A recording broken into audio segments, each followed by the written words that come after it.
This is Apropos. Anti-immigrant protesters draped in flags and wielding wooden weapons have been marching across cities in South Africa to mark a self-imposed deadline for undocumented migrants to leave the country. The wave of anti-immigrant sentiment and what critics say is a failure by police to protect victims have tarnished South Africa's post-Nelson Mandela reputation as a defender of human rights and strained ties with other African nations. Eliza Herbert has the latest. These protesters have given undocumented migrants a deadline. Leave South Africa before June 30th or else. Come Tuesday, hundreds swarm the streets in both Johannesburg and Durban, holding clubs, sticks or the national flag. They feel not enough has been done to control illegal immigration and that it has driven up unemployment and crime.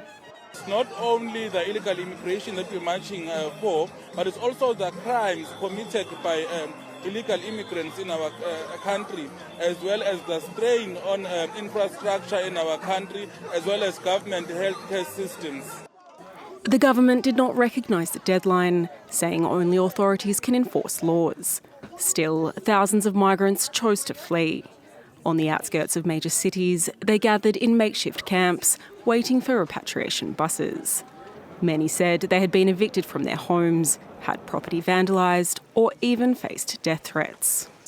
People are very scared and it's dangerous, so we're running away. But we'll be okay. I'm crying because I'm living the small children. The problem. Since April, several foreigners from across Mozambique, Ethiopia and Malawi have been killed in anti-immigrant violence. President Cyril Ramaphosa said Monday that protesters had the right to be heard, but not to threaten or intimidate others, while event organisers insisted the demonstrations would be peaceful. According to national statistics, roughly 4.1% of South Africa's population were migrants in 2023, down from 5.6% a decade ago. With more, joined now from Johannesburg by Fredson Guilengue, Senior Regional Programme Manager at the NGO Rosa Luxemburg Foundation. Thanks so much, Fredson, for being with us on the programme. As we heard there, this deadline wasn't actually issued by the government in South Africa, but by anti-immigration groups. Just talk to us a little bit about how exactly we've gotten to this point and how widespread are these protests? Thank you for inviting me. Well, how do we get here? I think this reflects a context of government failure to bring transformative solutions to the problems that the South African society is facing in the post-apartheid context.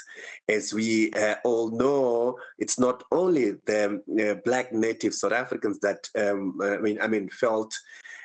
feel dissatisfied with the post-apartheid context. There's also the white minority, the Boers who are, the Afrikaners, who also contest because of losing the privileges that they had before the end of apartheid, and now through their connections with some Western allies like Donald Trump and others, try to now raise their own issues. In the post-apartheid context, the Black population felt that, South Africa did not manage to create enough jobs, did not provide security, did not provide proper health, access to health and education, housing, etc. So there's a lot of structural problems that the post-apartheid context did not address. As a result, now we have this scapegoating of migrants, accusing migrants of, corrupting the social fabric of South Africa. So, what we saw today, although it didn't reach the same level of violence as we experienced in the previous context, there has been a lot of intimidation. Some of these people went into the houses of some immigrants and harassed them, harassing families, women with children, etc., and really, putting the economy to a halt today. And where does all of this unrest, these protests, this violence leave people who are actually in the country legally? Are they feeling safe at all? Or are they also becoming victims of indiscriminate targeting just because they're not from South Africa? To be honest, no one is feeling safe because it's not really about being legal or illegal. And these people don't really have the capacity to check and to identify if someone is legal or illegal in the country. As you might have noticed, the narrative changes when they began. Began to be called xenophobic. They then changed their narrative and said, no, we are not xenophobic because we're just looking for people who are undocumented. But then they also change. Sometimes they say, no, it's not only undocumented, it's people who are actually illegal in the country. So sometimes it's undocumented, sometimes it's people who are illegal in the country. So it's really not clear. So to the extent that no one is safe, because even people who are staying legally in the country, who are well documented, etc., are being targeted in some cases. We have heard experience of some Malawians. I think I have heard an experience of a Malawian lady saying that she is legally staying in South Africa, but even though she's legal staying here, she's also being targeted. And we can also, if we listen carefully to some of the voices of these protesters, some of them point to the fact that they're not just looking for illegal immigrants, but immigrants in general. They must leave the country. So no one is safe, and we don't know where this context will lead. We at least have the experience of the previous years where it degenerated into almost massive violence. Yeah, because I was going to ask you what happens now. These groups are threatening to hold weekly marches if their objectives aren't met. So what is the government actually going to do about this? Well, according to the government, and which I find it, interesting, is that their role in this context is just to make sure that the people march, but there's no violence and there's no disruption of the economic activity, etc., etc. And but I think that these people are already committing crimes because they are preventing, they are harassing other people, and they are preventing these foreign nationals from their own freedom of movement. They cannot move into the country freely. They cannot access education and health facilities, and now they are being forced to leave their houses. Without not even caring the things that they have managed to gather all of these years that they have contributed to the South African economy.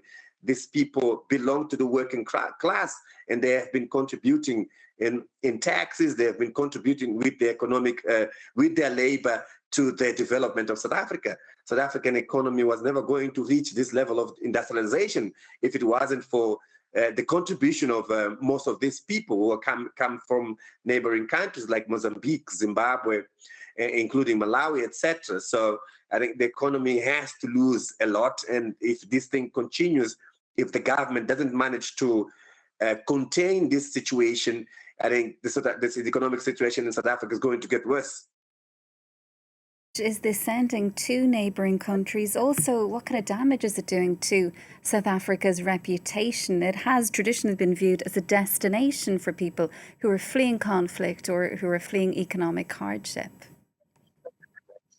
Yeah, there's no doubt that at least tourism is going to be significantly affected, because there's a lot of people who come into South Africa from these countries to spend a lot of money. They invest in the economy. They come here to buy food, to buy clothes, and to spend holidays with their kids, etc. So I've got no doubt that this is going to have an impact in South Africa's economy, and especially that the fact that this group have announced that they are going to continue marching, and it's going to be a weekly thing. So this is going to project a very negative image of South Africa, and it's already doing that. It's already damaging South African image. The Minister of Justice said it clearly that the South African brand is being negatively affected by these demonstrations. And a lot of people are now scared of coming into South Africa. And this is going to have definitely a very, very bad economic implication, not only economic, but also diplomatic, because the relationship between South Africa and countries like Nigeria and Ghana has already been affected.